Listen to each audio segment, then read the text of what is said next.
El golpe. El 17 de julio por la mañana en Melilla, los dos coroneles y otros oficiales que estaban al tanto del alzamiento militar se reúnen en el departamento cartográfico y trazan los planes para ocupar el 18 los edificios públicos, planes que comunican a los dirigentes falangistas. Uno de los dirigentes locales de la Falange informa al dirigente local de Unión Republicana, llegando esta información al general Romerales, comandante militar de Melilla, que a su vez informa a Casares Quiroga.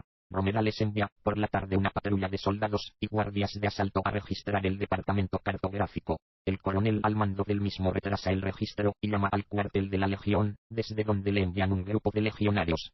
Ante estos, la patrulla se rinde y los sublevados proceden a arrestar a Romerales, que fue fusilado junto con el delegado del gobierno y el alcalde de Melilla, que se habían resistido a la rebelión. Proclaman el estado de guerra e inician anticipadamente el levantamiento, informando a sus compañeros del resto de Marruecos, que habían sido descubiertos. Esto hizo que se adelantase en Marruecos la fecha prevista. En los 3 días siguientes el golpe se extendió a las guarniciones de la península y a Canarias y a Baleares. Los militares sublevados no consiguieron alcanzar su objetivo principal de apoderarse del punto neurálgico del poder Madrid, ni de las grandes ciudades, como Barcelona, Valencia, Bilbao, Málaga o Murcia, pero dominaban cerca de la mitad del territorio español, ya que controlaban prácticamente el tercio norte peninsular menos la franja cantábrica.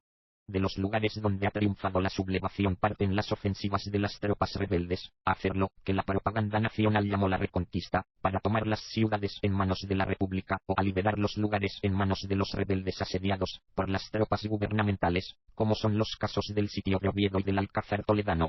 En la zona sublevada la muerte en accidente de aviación del que iba a ser el jefe de la rebelión, el general Sanjurjo, provocó que los generales sublevados decidieron crear el jueves 23 de julio una Junta de Defensa Nacional, que quedaría constituida al día siguiente en Burgos.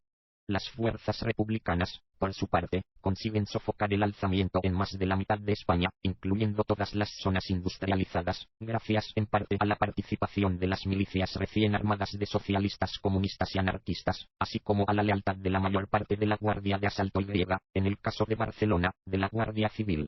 Así pues, el resultado del levantamiento era incierto, pues tuvo éxito en unos sitios y fracasó en otros, por lo que España quedó dividida en dos zonas, una controlada por los militares, que se habían alzado contra la República, la zona sublevada, y otra que permaneció fiel al gobierno, la zona republicana. Aproximadamente un tercio del territorio español había pasado a manos rebeldes, con lo que ninguno de los dos bandos tenía absoluta supremacía sobre el otro. La intentona de derrocar de un golpe a la República había fracasado estrepitosamente. Ambos bandos se prepararon para lo inevitable, un enfrentamiento que iba a desangrar España durante 3 largos años. La guerra civil española acababa de empezar.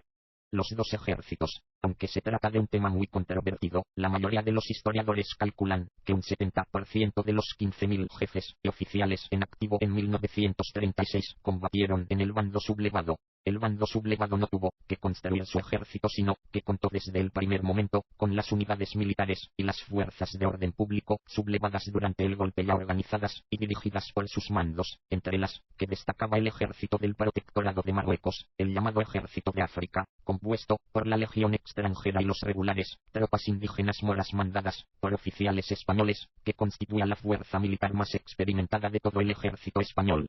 En cuanto a la ayuda extranjera, el bando sublevado recibió armas de todo tipo y aviones prácticamente desde el primer día, por parte de la Alemania nazi y la Italia fascista, a la que pronto se añadieron unidades militares completas, la Legión Cóndor alemana y el ETV italiano, en un flujo continuo que nunca se detuvo a lo largo de la guerra. Por su parte, el bando republicano no pudo contar con prácticamente ninguna unidad militar completa, organizada y disciplinada, con todos sus mandos y suboficiales, y durante los primeros meses la fuerza militar que se opuso al ejército sublevado estuvo constituida por columnas improvisadas integradas por unidades sueltas y por las milicias de las organizaciones obreras, que cuando estaban mandadas por oficiales de carrera. Fue a partir de la formación del gobierno de Largo Caballero el 5 de septiembre de 1936 cuando se inició el proceso de construcción de un verdadero ejército, con la militarización de las milicias y su integración en las brigadas mixtas, primer paso para la creación del Ejército Popular, que solo se logró tras la superación de la crisis de los sucesos de mayo de 1937 y la formación a continuación del gobierno de Juan Negrín. Pero el ejército republicano siempre tuvo un problema estructural de difícil solución: la falta de mandos profesionales. En cuanto a la ayuda extranjera, a causa de que Francia y Gran Bretaña no acudieron en su ayuda y además impulsaron el pacto que dio nacimiento al Comité de No Intervención, la República tuvo que adquirir el material bélico donde pudo, a menudo recurriendo a los traficantes de armas, que en ocasiones les vendieron material anticuado o en muy mal estado a precios astronómicos. Esto le hizo depender de los suministros que le proporcionó la Unión Soviética, después de que Stalin superara sus dudas sobre la ayuda a los republicanos españoles.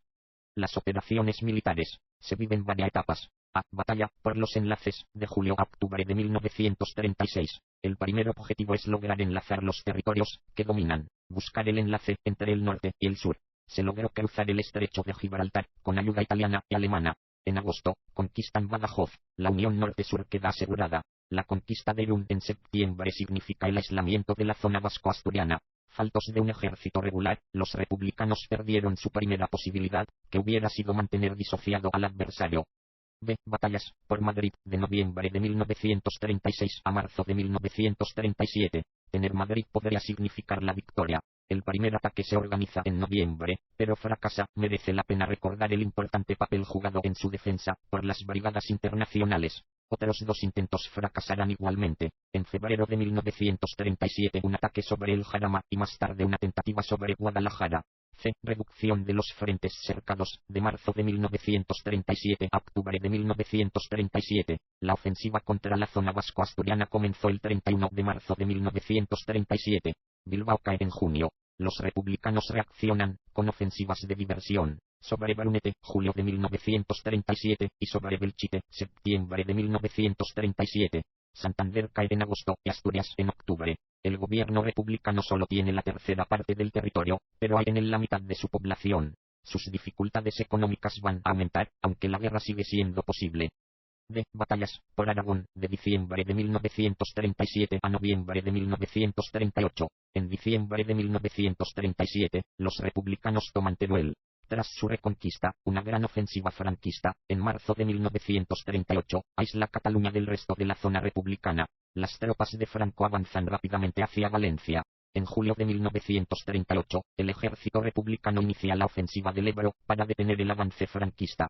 Tras una dura batalla de desgaste, en noviembre los republicanos deben volver a cruzar el río.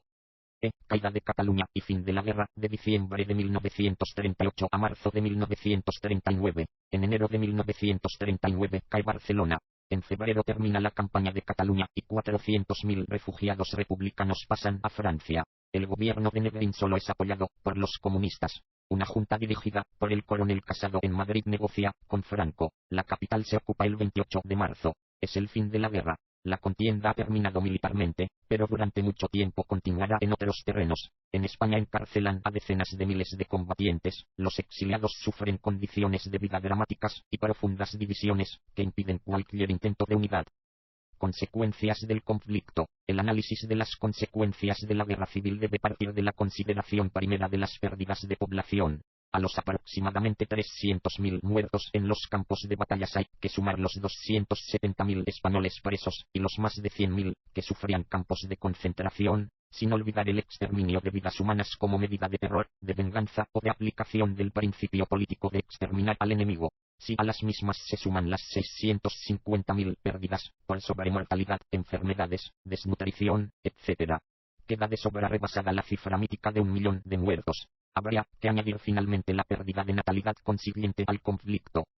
A partir de 1939 la economía se encontró en una fase de larga regresión y estancamiento en todos los órdenes, que no cede de hecho hasta 1951, y no deja de ofrecer secuelas posbélicas al menos hasta 1957-1959.